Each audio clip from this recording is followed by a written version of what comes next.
Bruno ফার্নান্দেজের স্ট্যাটটা যদি আমরা দেখি, সবশেষ 5 ম্যাচে তার যে রেকর্ড, তাহলে একটা আপনি সেখানে বুঝতে পারবেন যে কেন ব্রুনো ফার্নান্দেজকে নিয়ে এত বেশি কথা হচ্ছে। সবশেষ 5 ম্যাচে ভদ্রলোক গোল করেছেন 7টা, এই হচ্ছে তার অ্যাসিস্টের হাল। প্রতি ম্যাচেই প্রায় অ্যাসিস্ট আছে, এবং আগের ম্যাচে ব্রুনো ফার্নান্দেজ যখন যে সময়টায় শেফিল্ড, যারা পয়েন্ট টেবিলের একেবারে তলার দল, সেই দলটা যখন ওল্ড ট্রাফোর্ডে এসে লিড নিল, ম্যানচেস্টার ইউনাইটেডের আরও একবার সেই সংকটকালীন মুহূর্ত শুরু হয়ে গেল।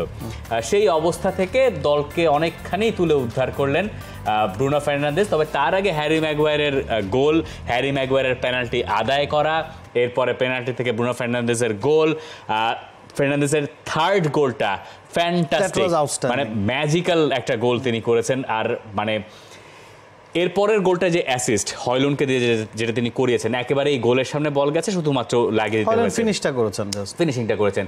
এখন কথা হচ্ছে যে এই যে ব্রুনো ফার্নান্দেজকে আমরা দিনের পর দিন হয়তো তাকে নিয়ে আলোচনা করা হয় না, কারণ তিনি ম্যানচেস্টার ইউনাইটেডের অবস্থা খুব একটা ভালো না দেখে।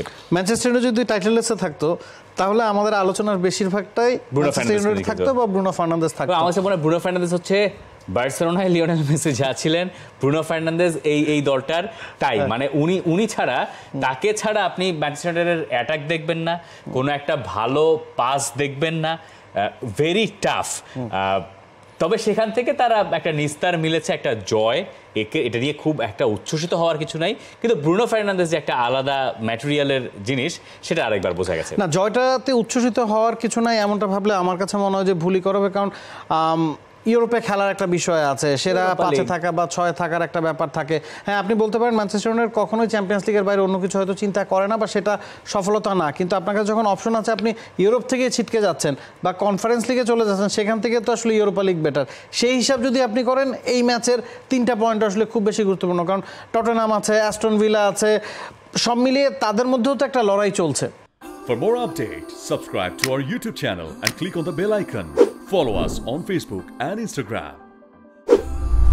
Download T-Sports app to enjoy exciting games and highlights. Visit tsports.com.